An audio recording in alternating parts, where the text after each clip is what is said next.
So in this next series of Devos, we'll be exploring what it means to love. So what does it mean to love God with all your heart?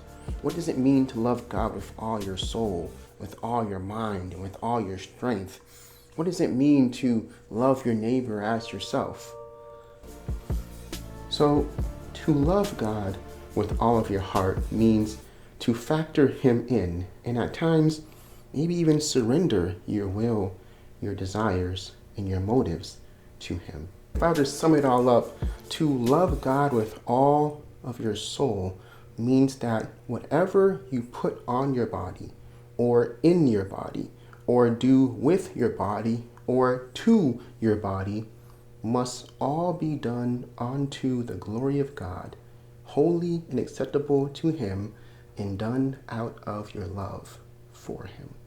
So to love the Lord your God with all your mind means to be mindful of what you think about and what you allow to enter your mind, or what you entertain in your mind, and casting down any thought and imagination that exalts itself against God, and purposing in your mind that that which you think is what you wish to be.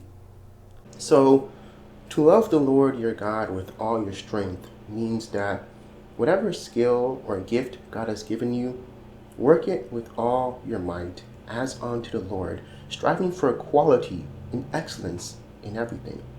It means to not be envious of someone else's talent and trying to do something God had no intention of you doing. Understanding that your strength is meant to fortify and further the kingdom and the will of God, not your own dreams and desires. And if God is using you in your weakness, rely completely upon him to be your strength. Love the Lord your God with all your heart and all your soul, all your mind, and all your strength. This is the greatest and first commandment.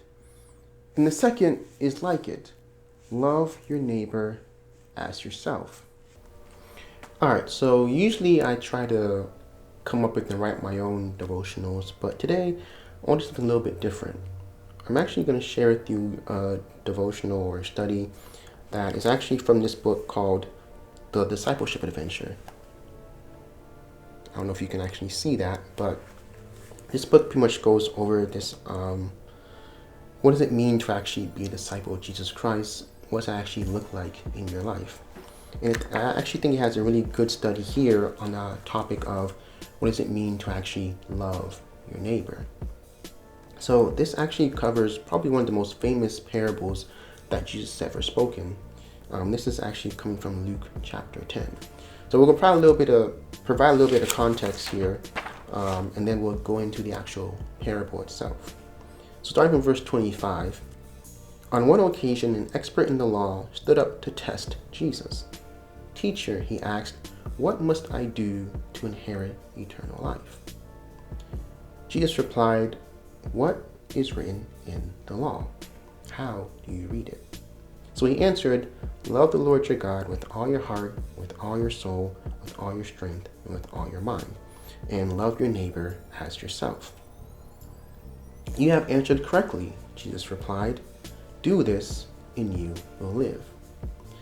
But he wanted to justify himself, so he asked Jesus, who is my neighbor? So there's a couple things that are kind of wrong about the questions and responses that this expert in the law is giving to Jesus. The first thing is that, well, he didn't actually ask the question genuinely. He wasn't actually seeking to know the answer or to know what the truth was. He asked the question to test Jesus. Because in his mind, he got this all figured out. He knows the answer. He's just trying to test to see what Jesus will say. And Jesus doesn't really fall for the trick. He just says, what does the Bible say? The best answer one can give, right?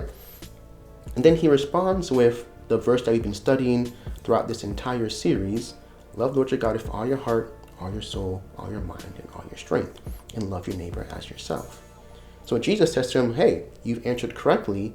do this and you will live. But the second weird thing is that the man's response to this is he wants to justify himself. So what does he want to justify here? Well, he wants to justify the question of, well, who is my neighbor?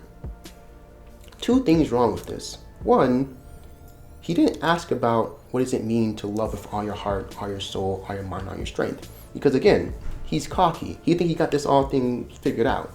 He doesn't need help with what does it mean to love God and all that. But what he does need clarification on is not what does it mean to love my neighbor, but rather, who is my neighbor? Who should I actually be loving?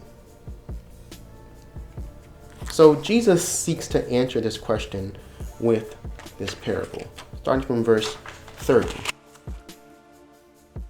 In reply, Jesus said, a man was going down from Jerusalem to Jericho when he fell into the hands of robbers. They stripped him of his clothes, beat him, and went away, leaving him half dead.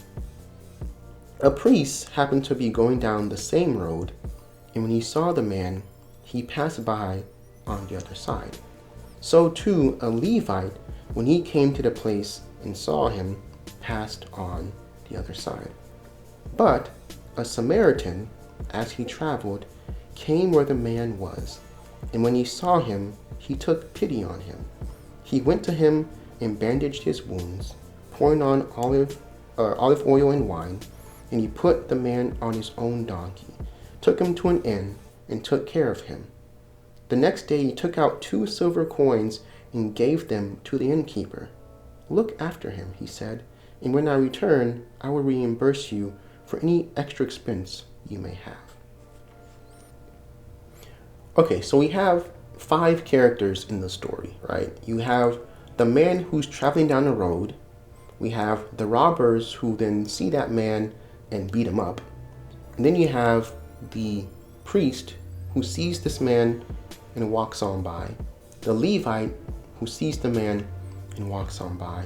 And then we have the Samaritan who sees this man beaten up on the side of the road, half dead, and actually says, let me help this person out. Let me have some compassion on this man who needs help. So I want to bring up something that definitely sheds more context to the purpose behind this parable that Jesus is sharing here. And that is, why is it that Jesus chose to use these 3 characters, the priest, the Levite, and the Samaritan? Well, there was a bit of conflict and contention between the Jews and the Samaritans. There was some superiority complexes, there was some prejudice, there was some just a sense of I'm better than you, or you're not as good as me, right?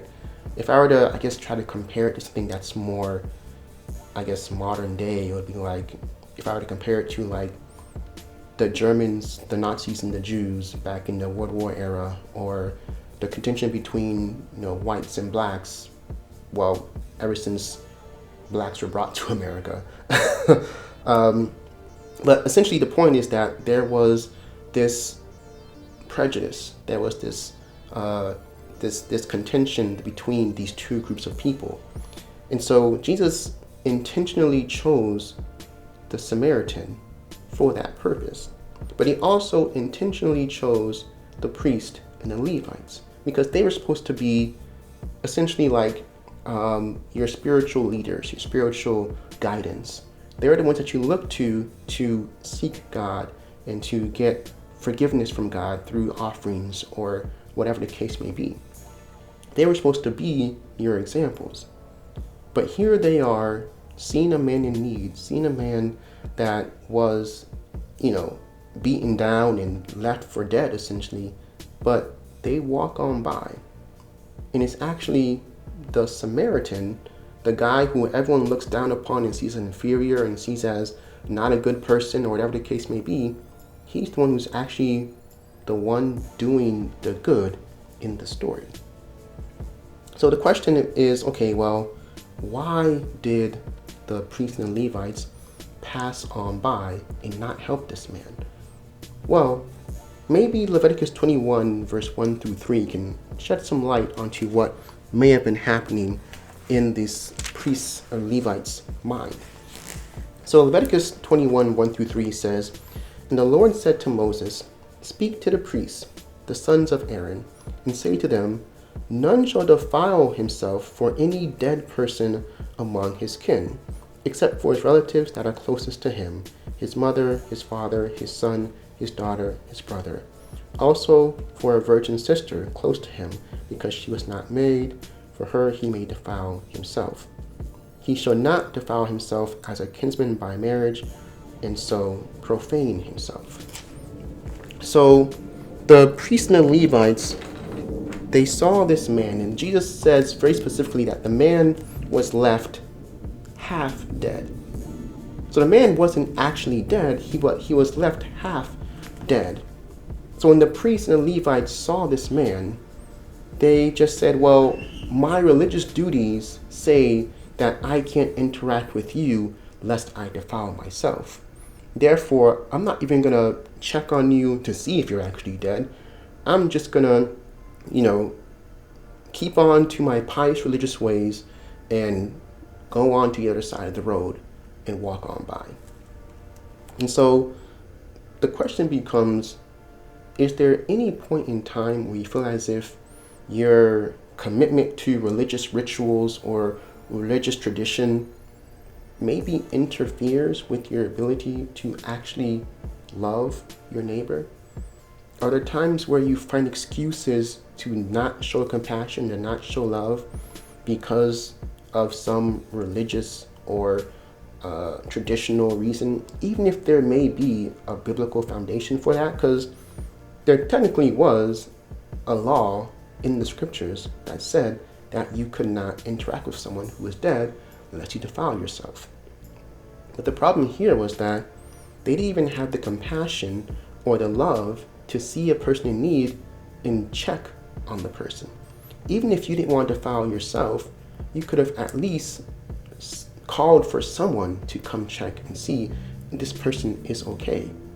But again, they were so focused on their religious rituals and their traditions and their customs that they missed the entire point, which was to show love. Which is why it's very important that Jesus says the greatest of all the commandments is to love. All the ordinances, all traditions, all these other things are great, but they are not meant to come or interfere with love. So what about the Samaritan? So as I said, the Samaritan is someone, at least from the Jewish perspective in that particular time period, was someone who was seen as, again, inferior, or there was prejudice against Samaritans and so on and so forth. So for Jesus to use the Samaritan as the one who actually shows compassion and love for this individual was, well, to say the least, controversial, especially coming from Jesus, who was a Jew. But let's take a look at some of the things that the Samaritan did. So the Samaritan was traveling, and he came upon this road, and he saw this man who was half dead. And he shows compassion for them. So he goes to him, he bandages his wounds, he pours oil and wine, he puts him on his donkey, he takes him to an inn, and then he cares for him all night, and he pays for the expenses. Then he entrusts him to an innkeeper, and he promises to return, and when he returns, he will repay any other additional expenses. So, who do you think Jesus is trying to describe in this parable through the Samaritan? So, back to the verse. So, 36 and 37 says, "Which of these three do you think was a neighbor to the man who fell into the hands of robbers?" So the expert in the law replied, the one who had mercy on him. Jesus told to him, "Go and do likewise." So it's kind of funny, again, to see that this Jewish man, this expert in the law, had such prejudice and contempt against a Samaritan that when Jesus asked him who among these three people actually was a neighbor, he couldn't even bring himself to say Samaritan. He just said the one who had mercy on him. And I think at this point, he kind of began to realize what Jesus was doing and the point that Jesus was trying to make with the specific parable, this specific situation, and the specific characters that he chose to be in this parable. So what was the lawyer's question in verse 29? It was, who is my neighbor? And so when Jesus answers this question, he essentially says, well, there's actually many layers to this, so let me try to break this down, okay? So the first layer is simply, hey, this person who you view as inferior, who you view as in a negative way for whatever reason, this person who you don't like, who you don't, respect or don't view as your equal, or whatever the case may be, that same person is your neighbor. And that same person is the one that you need to show love for. But even more so than that is the fact that this person who you show contempt for whatever reason, is also the same one who actually would be a neighbor to you, right? Because all the people in the story were Jews, except the one character who was a Samaritan. And so, more likely than not, if this Jewish expert in the law were to relate or identify with anyone in the story, it would be the Jewish man. And so, what Jesus is also saying is that, look, you not only need to be a neighbor to these individuals who you show contempt for or show prejudice against, whatever the case may be, but also these same people are also going to show love for you, because at the end of the day, they are your neighbor and you are their neighbor. And so you show love for one another. So Jesus says to this person, go and do likewise. So the same way that in this particular parable, the Samaritan showed love and compassion for the one who was, in need, despite the fact that there was this, again, contention against the two groups of people, he's saying that that's what it actually means to love your neighbor. So go and do likewise. So the lawyer's question, or the expert in the law's question here, was to say, okay, there's all these people in the world, who do I actually need to love? And what Jesus did to answer that question was say, I'm going to choose the one person that you probably would despise the most and tell you to love them. So to love your neighbor as yourself really means to view everyone, despite, who they are, where they come from, what race they are, what religion they are, what gender identity they have, what sexuality they have, whatever it is that they identify with, or whatever it is that, it doesn't matter. At the end of the day, God is calling us to love one another, to love your neighbor as yourself, because at the end of the day, we are all created in the image of God. We are all his children, and therefore we are all equals. Now, granted, okay, love does not necessarily mean acceptance or approval. I know, especially nowadays, there's a lot of confusion around this idea of, well, if I love this person who I don't agree with, that means I must approve of their actions. You can still love someone without necessarily approving of what they do or what they believe or how they live their lives. Again, look at Jesus. Jesus loved us so much that he died for us while we were yet sinners. He didn't wait for us to get our lives together and start living right before he decided to show love for us. He loved us even though he didn't agree with the things that we did. So love your neighbor as yourself, because you and your neighbor are essentially equals. In the same way that God shows no prejudice, neither should we. And as always, think on these things.